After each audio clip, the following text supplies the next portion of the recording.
ஒரு அழகான கிராமத்தில் கதிர் என்ற ஒரு விவசாயி இருந்தான். கதிர் செல்வம் என்கிற ஒரு பணக்காரன் கிட்ட ஒரு கிணத்தை விலைக்கு வாங்கினான். அடுத்த நாள் கதிர் அந்த கிணத்துல தண்ணீர் எடுக்க போனான். அப்போ செல்வம் அங்கே வேகமா வந்தான். யோவ் கதிர், என்ன பண்ற? முதல்ல அந்த தண்ணியிலிருந்து கையை எடு. என்னங்கய்யா இப்படி சொல்றீங்க? நேத்து தானே உங்ககிட்ட 500 காசு கொடுத்து இந்த கிணத்தை வாங்கினேன். தண்ணி எடுக்காம பின்ன என்ன பண்றது? அட லூசு பயல, நான் உன்கிட்ட கிணத்தை தான் வித்தேன். அதுல இருக்கிற தண்ணிய வித்தனா? தண்ணி இன்னும் என்னோடதுதான். வேணும்னா ஒரு குடம் தண்ணிக்கு ஒரு காசு கொடுத்துட்டு அப்புறமா தண்ணி எடுத்துக்கோ. இல்லன்னா இப்போ நடைய கட்டு அப்படின்னு செல்வம் சொன்னதும் கதிருக்கு என்ன பண்றதுனே தெரியல. அழுகையா வந்துச்சு. இது என்னங்க அநியாயமா இருக்கு? கிணத்தை வாங்கிட்டு தண்ணிக்கு காசு கொடுக்கணுமா? இது எந்த ஊர் வழக்கோ? அங்கிருந்து கதிர் அழுதுட்டே வந்துட்டு இருந்தான். அப்போ மதனும் அருணும் எதிரே வந்தாங்க. கதிர்னா ஏதோ பேய் அடைஞ்ச மாதிரி வர்றீங்க, என்னாச்சு? அப்படின்னு அருண் கேட்டதும் கதிர் நடந்த எல்லாத்தையும் சொன்னான்.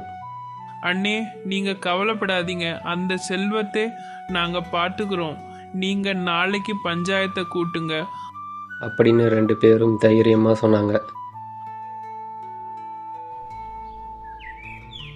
அடுத்த நாள் எல்லாரும் பஞ்சாயத்துக்கு வந்தாங்க.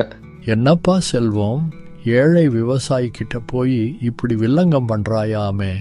கிணத்தை வித்துட்டு இப்போ தண்ணிக்கு காசு கேட்கறது என்ன நியாயம்? ஐயா, இது பிசினஸ். நான் கிணத்தை தான் வித்தே. அதுல இருக்கிற தண்ணி என்னோடது.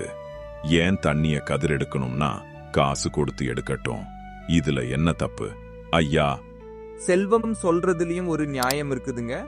அவர் விற்காத பொருளை நாம எப்படி சொந்தம் கொண்டாட முடியும்? ஆமாங்க ஐயா, மதன் சொல்றதும் சரிதான். தண்ணி செல்வத்தோடது தான். செல்வன் சொல்றத நாங்க ஏற்றுக்கிறோம் அப்படின்னு மதனும் அருணும் சொன்னாங்க. அதை கேட்ட ஊர்க்காரர்களுக்கு ரொம்ப ஆச்சரியமா போச்சு. என்ன இவங்க செல்வம் பக்கம் பேசுறாங்க அப்படின்னு எல்லாரும் நினைச்சாங்க. பாத்தீங்களா ஐயா, படித்த இந்த தம்பிகளுக்கு என்னோட நியாயம் புரியுது. கதிர் ஒழுங்கா பணத்தை எடு அப்படின்னு செல்வம் கதிரை பார்த்து கேட்டான். உடனே அருண் இப்படி கேட்டான். ஆனா செல்வமையா, ஒரு சின்ன விஷயம். இப்போ கிணறு கதிர் அண்ணனோடது, ஆனா அதுக்குள்ள இருக்கிற தண்ணி உங்களோடது, அப்படிதானே?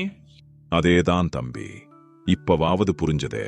அப்போ கதிர் அண்ணனோட கிணத்துல நீங்க ஏன் உங்க தண்ணிய வச்சிருக்கீங்க? அது கதிர் அண்ணனோட இடம் இல்லையா? அடுத்தவங்க இடத்துல நாம ஒரு பொருளை வச்சா அதுக்கு வாடகை கொடுக்கணும் இல்ல? அப்படின்னு மதன் கேட்டதும் செல்வம் ரொம்ப திணறுனா. அது வந்து என்ன அது இதுன்னு இழுக்கிறீங்க? கதிரன் இடத்துல அவங்க தண்ணிய ஸ்டோர் பண்ணி வைக்கிறதுக்கு 1 மணி நேரத்துக்கு 10 பொற்காசு நீங்க அவருக்கு வாடகை தரணும் இல்லையா? இப்பவே தண்ணி எல்லாத்தையும் காலி பண்ணிட்டு கிணத்தை ஓப்பனா விடுங்க. ஒரு சொட்டு தண்ணி கூட அங்க இருக்கக்கூடாது. என்னது, கிணத்தை வித்ததை விட வாடகை அதிகமா இருக்கே தம்பி.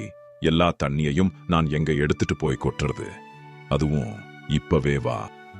ஆமாப்பா செல்வோ, சட்டம்னா எல்லாருக்கும் பொதுதானே.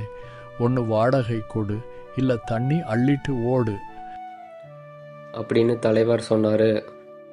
உடனே செல்வத்துக்கு என்ன பண்றதுனே தெரியல. ஐயா, சாமி ஆள விடுங்க. நான் வாடகை கொடுக்கல, ஒரு மண்ணும் கொடுக்கல. கதிரனே, அந்த தண்ணிய நீங்களே வச்சுக்குங்க. நான் தெரியாம விளையாடிட்டேன். ஐயா, என்ன மன்னிச்சிடுங்க. நான் பேராசைப்பட்டு கதிரை ஏமாத்த நினைச்சேன். இப்போதான் நான் பண்ண தப்பு எனக்கு புரியுது. கிணறும் தண்ணீரும் கதிர்க்கு தான் சொந்தம். நான் எந்த காசும் கேட்க மாட்டேன் கதிர், என்ன மன்னிச்சிடு அப்படின்னு செல்வம் கதிர்கிட்ட மன்னிப்பு கேட்டான்.